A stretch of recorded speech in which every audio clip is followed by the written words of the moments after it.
Today we will talk about High Frequency Active Auroral Research Program. HAARP. HAARP is RESPONSIBALE for changing weather around the world. This is also very danger tool for war with HAARP. You can control any area weather and make heavy rain, cyclone e.g. through high frequency magnetic tools. What is HAARP? Let's start. The High Frequency Active Auroral Research Program, HAARP, was initiated as an ionospheric research program jointly funded by the U.S. Air Force, the U.S. Navy, the University of Alaska Fairbanks, and the Defense Advanced Research Projects Agency (DARPA). 1. It was designed and built by BAE Advanced Technologies (BAEAT). Its original purpose was to analyze the ionosphere and investigate the potential for developing ionospheric enhancement technology for radio communications and surveillance. 2. As a university-owned facility, HAARP is a high-power, high-frequency transmitter used for study of the ionosphere. The most prominent instrument at HAARP is the Ionospheric Research Instrument (IRI), a high-power radio frequency transmitter facility operating in the high-frequency (HF) band. The IRI is used to temporarily excite a limited area of the ionosphere. Other instruments, such as a VHF and a UHF radar, a fluxgate magnetometer, a digisonde, an ionospheric sounding device, and an induction magnetometer, are used to study the physical processes that occur in the excited region. Work on the HAARP facility began in 1993. The current working IRI was completed in 2007. Its prime contractor was BAE Systems Advanced Technologies. 1. As of 2008, HAARP had incurred around $250 million in tax-funded construction and operating costs. In May 2014, it was announced that the HAARP program would be permanently shut down later in the year. 3. After discussions between the parties, ownership of the facility and its equipment was transferred to the University of Alaska Fairbanks in August 2015. 4. HAARP is a target of conspiracy theorists, who claim that it is capable of weaponizing weather. Commentators and scientists say that advocates of this theory are uninformed, as claims made fall well outside the abilities of the facility, if not the scope of natural science. HAARP project directs a 3.6 MW signal, in the 2.8 to 10 MHz region of the HF high-frequency band, into the ionosphere. The signal may be pulsed or continuous. Effects of the transmission and any recovery period can be examined using associated instrumentation, including VHF and UHF radars, HF receivers, and optical cameras. According to the HAARP team, this will advance the study of basic natural processes that occur in the ionosphere under the natural but much stronger influence of solar interaction. HAARP also enables studies of how the natural ionosphere affects radio signals. The insights gleaned at HAARP will enable scientists to develop methods to mitigate these effects to improve the reliability or performance of communication and navigation systems, which would have a wide range of both civilian and military uses, such as an increased accuracy of GPS navigation and advances in underwater and underground research and applications. This may lead, among other things, to improved methods for submarine communication or an ability to remotely sense and map the mineral content of the terrestrial subsurface, and perhaps underground complexes, of regions or countries. The current facility lacks range to be used in regions like the oil-rich Middle East, according to one of the researchers involved, but the technology could be put on a mobile platform. 14. The project was originally funded by the Office of Naval Research and jointly managed by the ONR and Air Force Research Laboratory, with principal involvement of the University of Alaska Fairbanks. Many other U.S. universities and educational institutions were involved in the development of the project and its instruments, namely the University of Alaska Fairbanks, Stanford University, Penn State University, ARL, Boston College, UCLA, Clemson University, Dartmouth College, Cornell University, Johns Hopkins University, University of Maryland, College Park, University of Massachusetts Amherst, MIT, Polytechnic Institute of New York University, Virginia Tech and the University of Tulsa. The project's specifications were developed by the universities, who continue to play a major role in the design of future research efforts.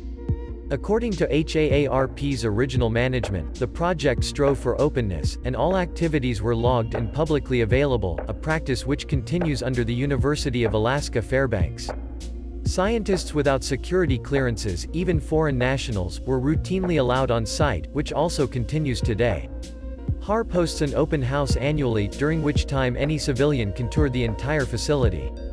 In addition, scientific results obtained using HAARP are routinely published in major research journals, such as Geophysical Research Letters and Journal of Geophysical Research, written both by university scientists, American and foreign, and by U.S. Department of Defense Research Lab Science. Main goal is basic science research in the uppermost portion of the atmosphere, termed the ionosphere.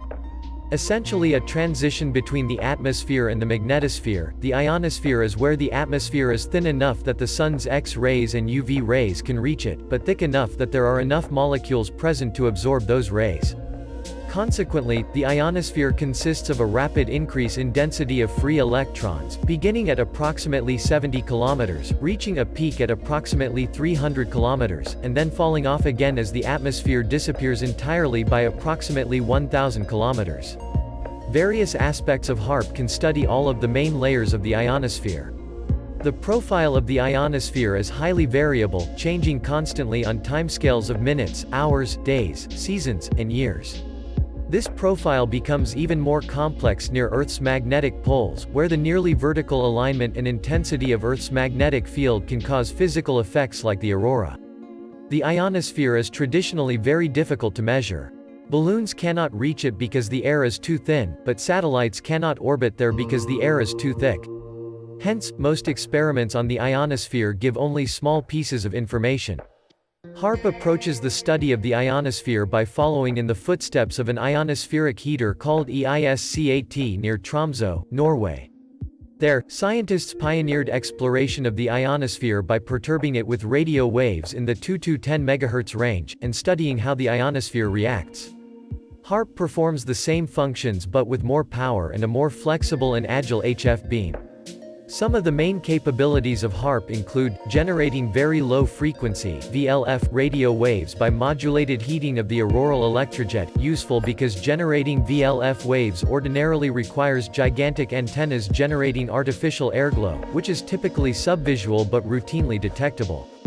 Under certain geophysical conditions and transmitter configurations, it can be bright enough to observe with the unaided eye, 15-16, generating extremely low frequency (ELF) waves in the 0.1 Hz range. These are next to impossible to produce any other way, because the length of an antenna is dictated by the wavelength of the signal it emits or receives. Generating Whistler mode VLF signals that enter the magnetosphere and propagate to the other hemisphere, interacting with Van Allen radiation belt particles along the way. VLF remote sensing of the heated ionosphere. Research at the HAARP has included plasma line observations, stimulated electron emission observations, Euro frequency heating research, spread F observations, blurring of ionospheric echoes of radio waves due to irregularities in electron density in the F layer, high velocity trace runs, airglow observations.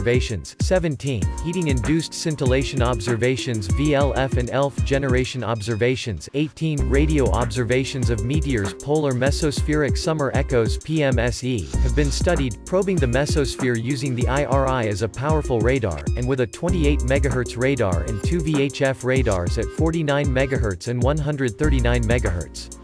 The presence of multiple radars spanning both HF and VHF bands allows scientists to make comparative measurements that may someday lead to an understanding of the processes that form these elusive phenomena.